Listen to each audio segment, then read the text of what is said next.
Olá, caro aluno da Rede Estadual de Ensino do Rio de Janeiro. Meu nome é Genesi Souza e eu sou professor de Física. Seja bem-vindo a essa nossa videoaula do quarto bimestre do Ensino Médio Normal. Nessa videoaula, iremos conhecer um pouco sobre as propriedades dos ímãs, o campo magnético terrestre e a bússola. E ainda, o que é indução eletromagnética. Para iniciarmos aí a nossa videoaula, vou lhe fazer uma pergunta. Você sabe o que é um ímã? Não? Eu vou lhe explicar.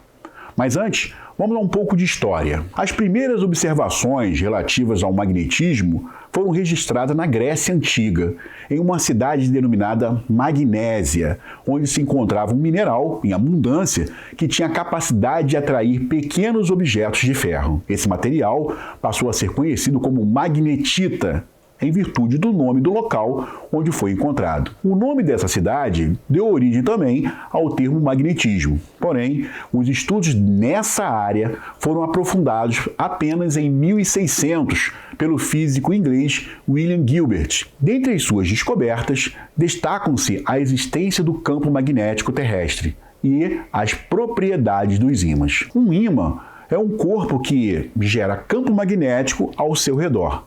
Ele pode ser classificado de duas formas: natural, quando se trata de óxido de ferro, um mineral encontrado na natureza que recebe o nome de magnetita, e também de artificial, quando é construído com ligas metálicas ou materiais cerâmicos, que, ao serem submetidas a fortes campos magnéticos, adquirem a propriedade magnética. E as suas principais características são as seguintes. Primeiro, atrair alguns objetos metálicos, como o ferro, por exemplo. Segundo, as regiões onde os campos magnéticos são mais intensos em um ímã denominam-se polos magnéticos. Estes são classificados como norte e sul. Terceiro, a interação entre esses polos magnéticos ocorre da seguinte forma: repulsão, se os polos aproximados são iguais, ou atração, se são os polos diferentes, conforme a figura lá. Portanto,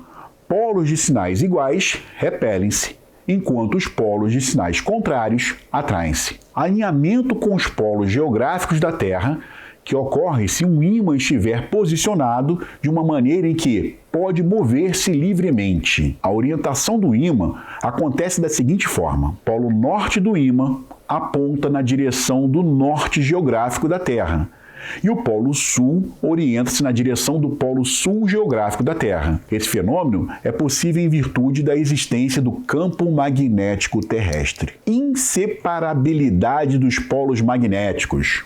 Ou seja, não é possível ter um ímã somente com o polo sul ou com o polo norte. Bom, isso significa que, se um ímã for quebrado, haverá a formação de um novo ímã. A razão para esse fenômeno é o fato de o magnetismo ser uma propriedade que tem origem na organização molecular da substância. Então, até a menor das moléculas de um ímã possui os dois polos bem definidos. A partir dos resultados de vários experimentos, foi possível desenvolver inúmeros inventos, como o gerador de corrente alternada, desenvolvido por Nikola Tesla, e a lâmpada elétrica, criada por Thomas Edison. A partir do aprofundamento dos conhecimentos relativos ao eletromagnetismo, é que foi possível criar equipamentos indispensáveis para a nossa vida contemporânea, como os motores elétricos, transformadores de tensão, forno micro-ondas, antenas de transmissão de dados e os cartões magnéticos, como já foram ditos. Você sabia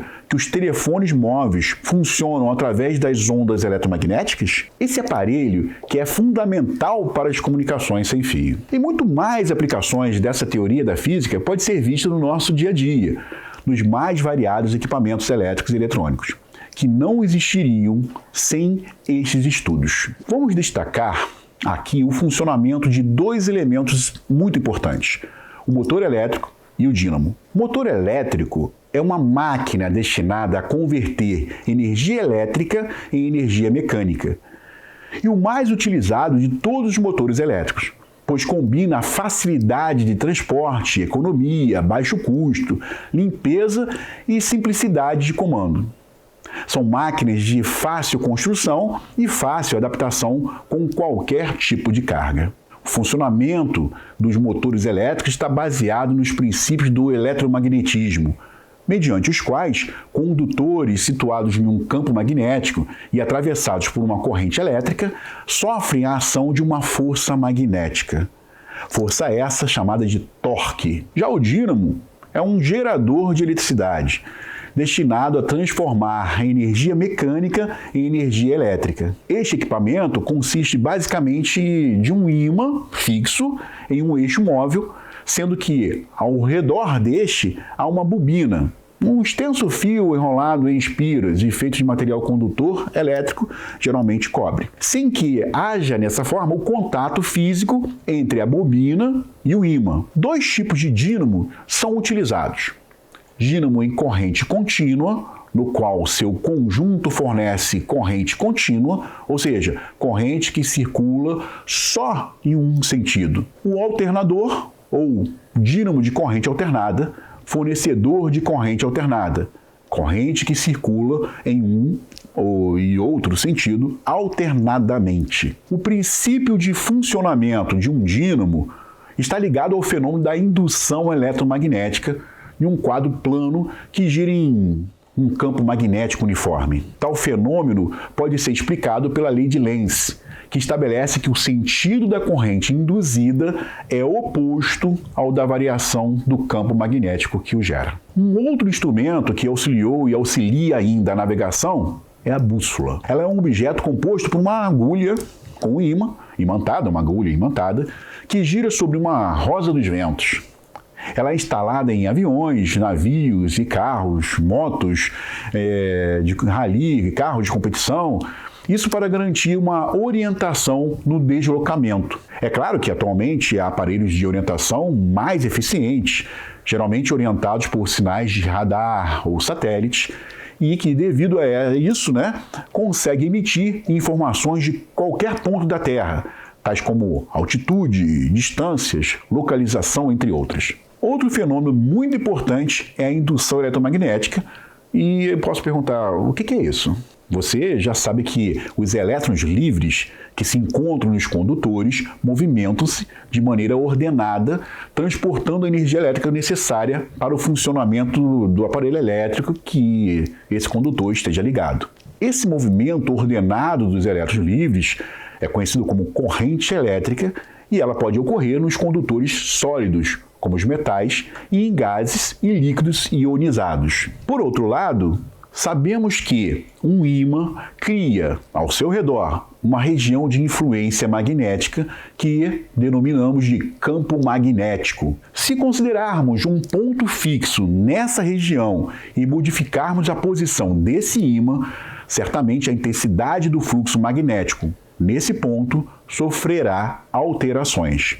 Nesse momento, para compensar essa variação, surge uma corrente elétrica induzida de modo a criar um campo magnético que compense essa variação, de forma que o fluxo permaneça o mesmo, sem modificações. A lei de Lenz determina o sentido da corrente elétrica que surge em um circuito a partir da variação do fluxo magnético, indução eletromagnética. Bem, estamos chegando ao final de mais uma videoaula e espero que você tenha gostado.